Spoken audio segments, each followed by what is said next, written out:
I think we're good to go. Thank you, Evan. It's so good to see you again, mate. I think it's been a couple of years pre-COVID. Last time we caught up would have been in Osaka at the G20 when we put together an industry response to meet with FATF and try to understand these issues a little bit better. And I think before that, I might have crossed paths with you in Vienna at the United Nations when we went to FATF themselves to have a chat and explain our position and where we came from. So the work has continued ever since. Yes, it has gotten quite dense. It's actually gotten quite pointy. And I would say that you're certainly not the only one who loses sleep throughout the week around the FATF travel rule and its implications for the DCEs and exchanges. But we have been busy ever since, and industry has come to the table, and we have put together not just a response, not just a set of standards to bring about interoperability, to meet these new requirements for the FATF travel rule, but technical solutions as well have now been built underway. And our panelists today are made up of a group of what I call OGs, true architects of the industry, folks that go back to the earliest of days. So before we get into the pointy end of this, I thought maybe we'll just go around the room, do some introductions, and understand who these folks are, their crypto journey, and how they've landed in the position they have today tackling these issues. Yeah, there's certainly a lot of work to be done that goes along with the reward. So maybe we'll do this by the time that folks came into crypto. And I think if I've got it right, Joseph Weinberg of Shyft may actually be the earliest chap to drink the crypto Kool-Aid back in 2010. Joseph, yes. Why don't you tell us your crypto story and then a little bit about Shyft? Absolutely. Yeah, thanks for having me, Ron, and good to be here with everybody. So my name is Joseph Weinberg, born and raised in Canada. Started mining Bitcoin in 2010 on my laptop in a computer science course. Then went on to start the first few Bitcoin exchanges in 2012 and 2013 in Canada, and drove a lot of the early ecosystem growth that was Ethereum and the early crypto community across Canada. From there, founded Shyft in 2016, recognizing that regulatory issues would become the center and most important topic that we have as we look into mass adoption. And then started working with actually several people on this call today to advise governments and the OECD and various others on education and policy, and trying to make sure that we can find the balance between, proper implementation and infrastructure and, the regulatory requirements that we meet. So good to be here, and thanks, Ron. Yeah, thanks, Joseph, mate. So you were in early, first adopter. You started moving the dial pretty quickly, and then it sounds like you found yourself on the other side of the table with regulators and the powers that be having to explain, exactly what this technology was, what it could do, what it couldn't do, and then actually develop a bit of a roadmap forward in the vacuum of where there wasn't any. And that's where you came to Shyft later on and have developed the technology solution you have to meet the FATF requirements. Yep, correct. Excellent. So I think number 2 would be Anson Zeall. So we've got some history. We go back to the earliest of days. As folks would know, I started the first crypto exchange here in Australia, ran a very parallel path with Joseph's experiences. Anson Zeall out of Singapore fits that bill quite well. So I think when we crossed each other's paths late 2013, when we were facing the same challenges, thought to put our heads together. And, ultimately it led to the creation of IDAXA, the International Trade Association that is consulting with FATF on this. Anson, why don't you tell us about your journey into crypto and a little bit about the evolution of how we got to IDAXA?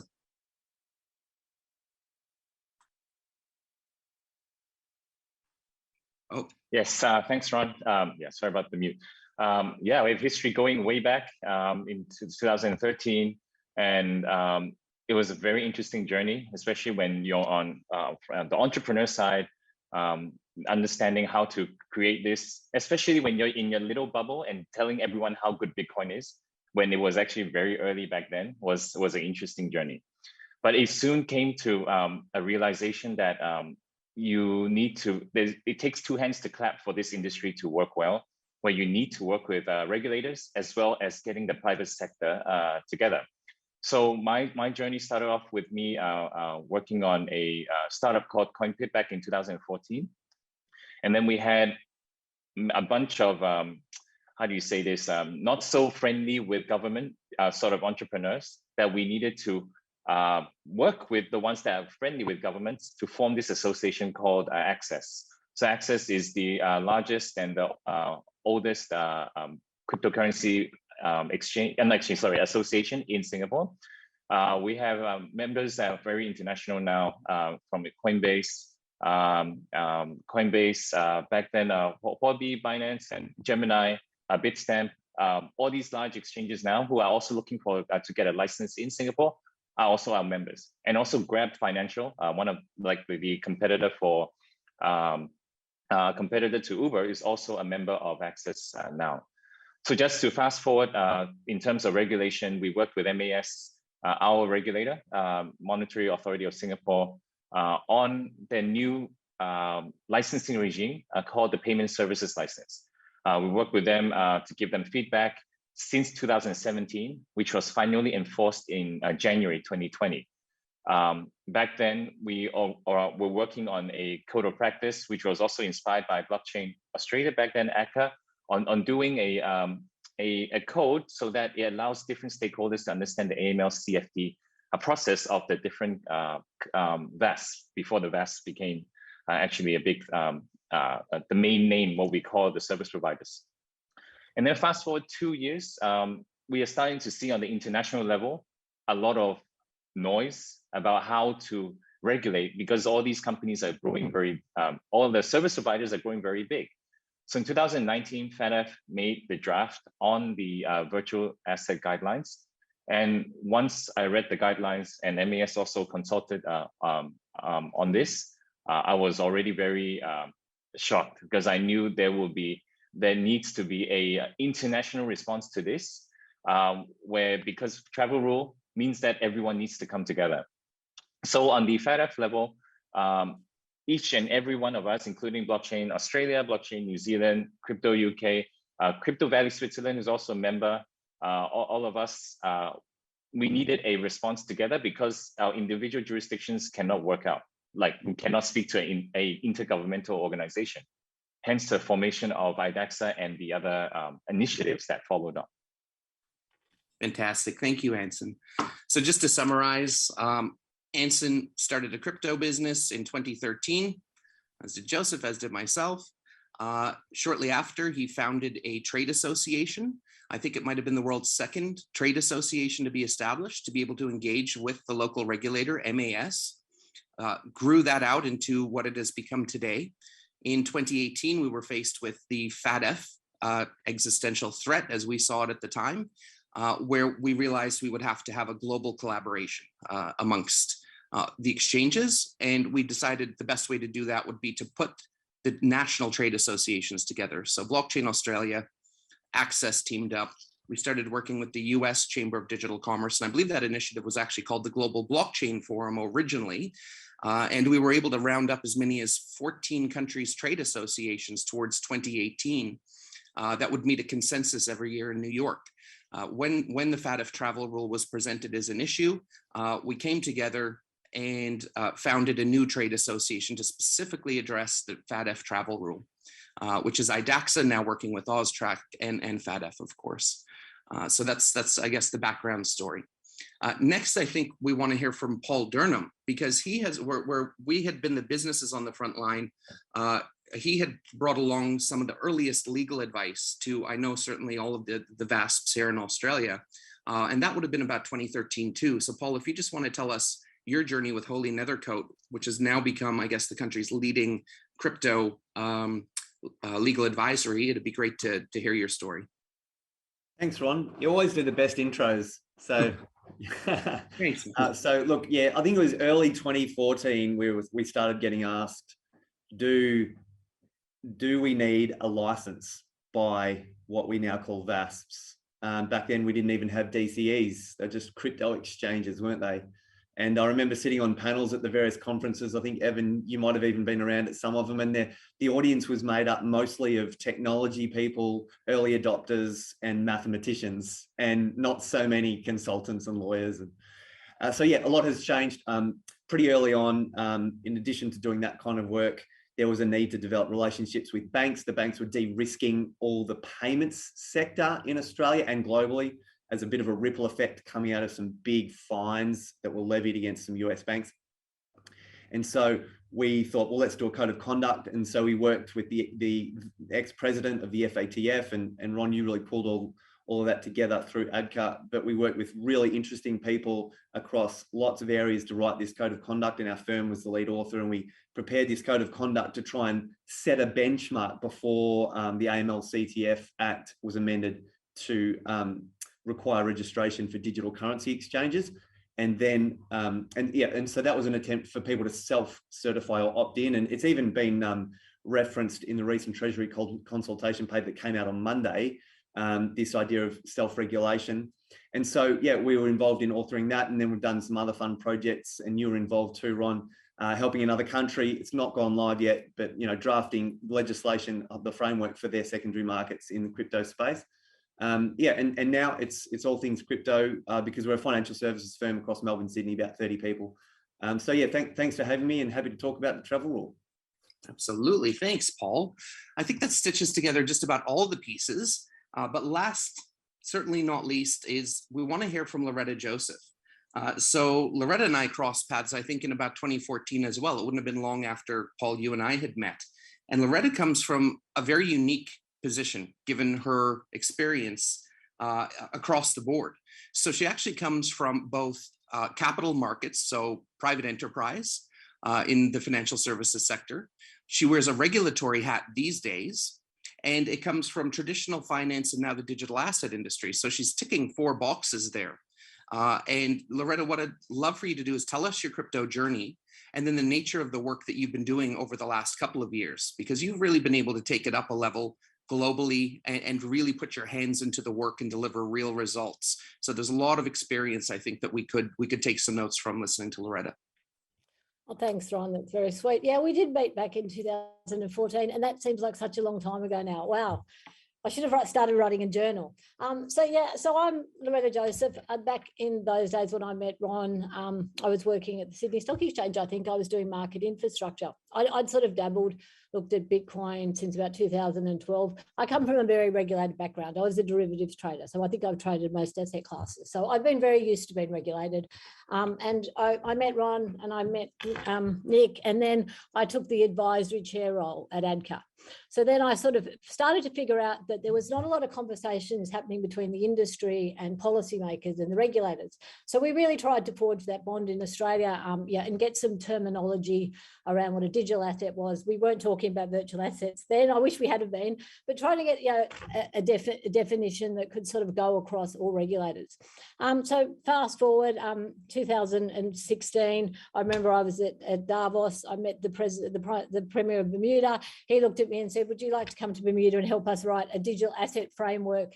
I said, "Well, I'm not really a lawyer, but I don't know where Bermuda is, but I'll go." So I did, and Joseph came with me, and that was sort of my first journey into policy.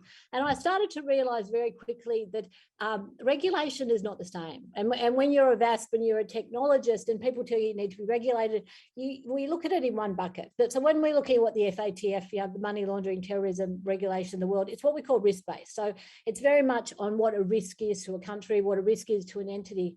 If you're talking about securities regulators, who I've always been regulated by, they look at more principle-based regulation, and prudential regulation sort of follows that flow. And I think this is an interesting asset class that we've come across with virtual assets and virtual asset service providers, because we haven't had a lot of cross-pollination, I guess, and we've seen in the last 5 years that all regulation needs to be holistic and done at the same time. So AML regulation is not going to work, if you had securities regulators who are going to be the supervisors of VASPs in countries, recommendations, as we talked about for the FATF, 43 of them, recommendation 10 to 21.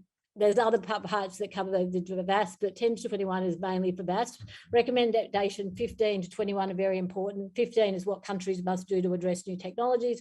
Recommendation 16 is specifically the travel rule, but that's very risk-based. So, if we're having supervisors from different regulators look after this space, they all have to have an understanding of each different type of regulation.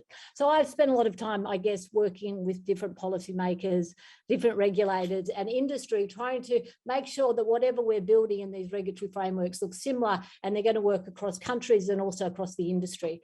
So at the moment, I work for the ex-executive Secretariat of the FATF for his consulting company at Rick McDonald. And we do a lot of work around financial integrity of countries and making sure the frameworks that we're putting together are not just covering off the AML framework, but they're also covering off the other aspects of principle-based regulation, which other bodies of prudential and securities regulation must cover.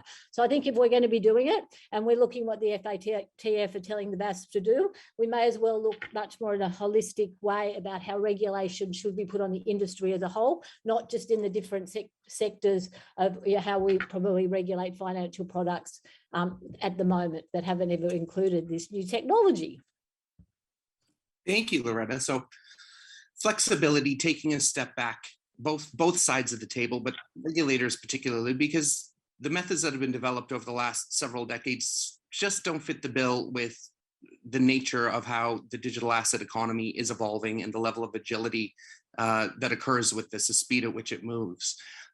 So perhaps we should be looking at new innovative ways of approaching this and addressing these issues. Industry, government, consultation, collaboration is absolutely critical to move forward. We had a welcome set of messages earlier this week during day one of Blockchain Australia Week, where we had Senator Bragg stand up following the payments inquiry, and Minister Hume put forward a roadmap that I do hope remains bipartisan moving forward. But there were some key messages in there, including the suggestion that a principles-based approach is probably going to fit the bill a little bit more. Evan, I'm curious as to your side of the table. How have you found industry, the VASP's response internally here in Australia? Do you find them coming to the table? Are they raising their hands? Do they want to sit down and work with you? What's the messaging that you've been receiving? And is there anything else industry could be doing to make sure that we're addressing these concerns with you and ultimately FATF? Look, I think we're quite lucky in Australia, and because of the approach taken by DCs when we began the process of developing AML-CTF Act reforms back in 2017. There's been a very positive engagement, and that is really helpful for us. I mean, it's meant that we can tailor things like suspicious matter reporting forms to information that is held by the sector. ADCA and Blockchain Australia have sort of maintained that very strong and I think positive relationship, and that's been critical, I think, in helping us as regulators to improve our understanding of the technology, to make sure that we're achieving the aims we want, but in a way that works with the technology as much as possible.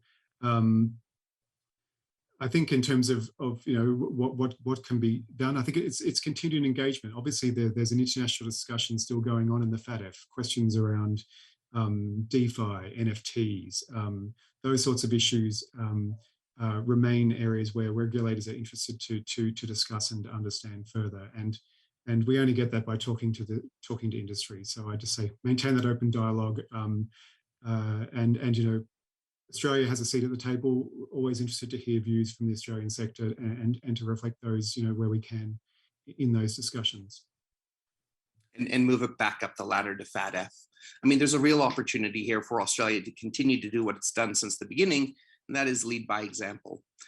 Anson, I'm curious as to where the conversation is going now. So we've got a snapshot here as to how we're progressing internally in Australia.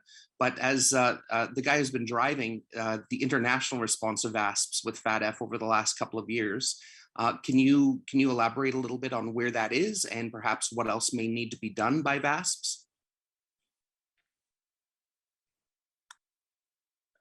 Thanks, Ron. So I always delay pressing that button. Yes, so actually setting up any association, I think all as Ron, that it takes time at the very beginning to get people to understand why the association is needed, who it can actually be with the ones working and actively working. Because when you run even a local association, there are some that would put in their time, some that won't. So if you think from an international perspective, that's even harder, because every single association that is, even though it's a member of IDAXA, they have their own jurisdictional interest. So it's until the current board, with the new chair and the vice chairs and the new council, that we see that it's important that the world the different jurisdictions coming together really has become something very powerful. So my first mission for IDAXA was to really set up and solidify the communication channel with FATF. Because even on the local jurisdictional level, it was very obvious to me when we talked to MAS, a lot of things cannot be changed because I know it came all the way from FATF. So when FATF says this, a lot of the guidance that became part of the legislation in Singapore was mostly from FATF. As from our payment services license, as an example, we've implemented the travel rule guidance into the payment regime.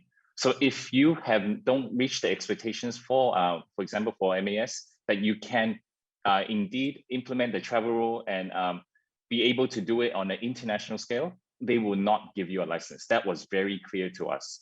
And we work from there to make sure all the companies are able to scale up the compliance to a higher standard, right? So on the IDAXA level, getting the communication there, hence that's why we worked with Ron on the very first one, the V20 in Osaka, which was situated in at the G20 leaders meeting back in 2019. So we came together and said that, you know what, we need to have the problem statement from the regulators. So we have someone from FATF that came in to speak, which was great, say the problem statement, and then the private sector has a day to discuss how to deal with all that. And then on the third day, come back and talk to regulators on what was discussed. So the end conclusion, for example, on the 2019 conference it was very hard to implement the travel rule now because everybody is decentralized. How is it possible that everyone can come together? That was actually the conclusion. However, the ending statement, we said that the industry acknowledges that we need to do this. This changed the whole game because we had solution providers before they were solution providers at B20 that became solution providers for travel rule, for example. We had the discussions for the IVMS 101, which was co-led by IDAXA, Global Digital Finance, and Chamber of Digital Commerce. The initial talks came out from B20 as well in 2019. So as I'm not an events person, but I want to do things that make an impact. So the next V20, when the report came out saying that the private sector, so there's a yearly assessment report from FATF that comes out to say what's been happening, what they think, and so on. And the main message from the first assessment was that the private sector was not doing enough. Okay, they were not doing enough to fulfill all the different recommendations. And I talked to FATF, I said, this is not right. Okay, we actually are doing quite a lot. So in the next B20, we got different solutions, including Shyft, to come out and speak to the regulators, do a demo on what is already there, what is in existence, and if the private sector is ready to comply. And the next topic was then afterwards was that the private sector is ready, but why so many are not ready to use the solutions? Is because the FATF members were not complying. We have 39 member countries, and on the second report from the FATF assessment report, there are only 7 jurisdictions that are largely compliant. Then as a business, how would you be from a business decision, if you only have 7 out of over 100 countries that are only compliant, how does it make sense to actually comply with the travel rule on a global scale? And so I think that's a perfect segue into the work that Joseph has undertaken, particularly over the last year. All right, so we've heard what the problem was. We've heard how we come together to start to address these issues. We've heard how we lay the foundation. Joseph, talk to us about trust, because that was a major announcement. A coalition of I believe, 18 exchanges have come together now to implement these technical solutions. Tell us about Shyft specifically, and tell us about trust.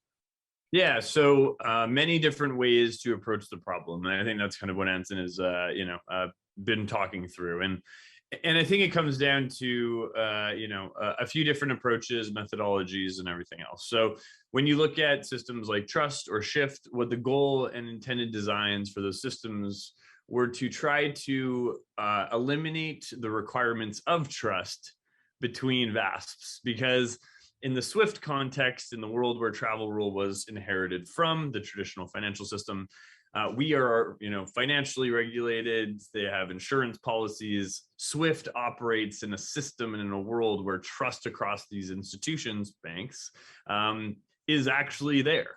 In the case of the digital asset ecosystem, that trust does not exist. And these are highly competitive, entities, some more malicious than others, in jurisdictions that may or may not, be complying. And so the actual problem set changes. And so when you look at travel rule solutions, what you're actually trying to understand is what are the security procedures by allowing a communication of data to occur, i.e., how do I move my customer data to your exchange and vice versa on all transactions over a threshold? And so when it comes to trust versus a Shyft type thing, there's other approaches too. The approach that Trust had taken was really to replicate SWIFT, do it in a way that reduces the impact of some levels of security, but really build a consortium of big exchanges in the United States, allow them to lead the way. We took it in an inverse direction. Shyft, we looked at and said, compliance needs to be open, available, and free for all parties in the world. Just because you are the biggest exchange in the world does not give you, advantage in a system. We don't want people to compete by way of compliance. We want people to be able to actually, enable compliance and solve the problem. And so Shyft operates as a public protocol and smart contract system. And what that means is that we can actually globally solve this today. Next week, we're announcing the first global solution to solve the sunrise problem, which has been the biggest problem in the industry up until date because of this jurisdictional difference. But we can only solve these problems because when you work with the technology, when we work inside of the ecosystem, we find really incredible and amazing pieces of architecture that just are impossible to build in any other way. So whether it be smart contracts or other ways of using cryptography, we can look at regulatory innovation in ways that have never been done before and actually provide solutions to these jurisdictional problems or problems that actually are, feasibly impossible in a traditional sense. And so Shyft is kind of focused on that. It has about 55 or over 55 exchanges today that range from challenger banks to financial institutions to small OTC desks to the largest exchanges in the world jurisdictionally and cross-jurisdictionally. And it's an open system. And so everyone can join and at least solve the problem together without trying to reinvent SWIFT. So fantastic. And Joseph, you've just hit the nail on the head. One of my last questions is, the fact is we can use this technology to bring about meeting requirements, regulatory or otherwise, and produce incredible efficiency gains that were never possible before. But all the pieces are coming together, it sounds like, right? We've brought all the stakeholders to the table, understood the problem, we've stood up, said, we want to work with you, and then deployed the technology to actually go about solving these problems. So we've only got 3 minutes left. Paul, so just quickly, look, there's two offices that any of us as exchange businesses would want to stay out of. First, the regulators, all right? We don't want to be on the wrong side of that table. Secondly, as least as possible, the lawyers' offices. Are we tracking in the right way? Are we doing the right things? And obviously, this isn't going to be the end of the challenges we're going to be facing moving forward. What is your view? Is it principles-based approach? It's just as important to be working with our key advisors moving forward to tackle these issues as they arise. We're tracking well, would you say? Look, you're right. People don't want to be in those offices unless they're doing a big deal, which is a bit more fun. But look, obviously in Australia, the law has not required compliance with the travel rule yet. And Evan gets sick of us asking him what's happening and when's it coming and what does your crystal ball say. So I think the solution that Joseph spoke about, we're seeing that happen a lot more because compliance can be broken up into discretionary things. You've got to use your discretion to do the right thing. and binary things. You just got to have these fields reported to these people.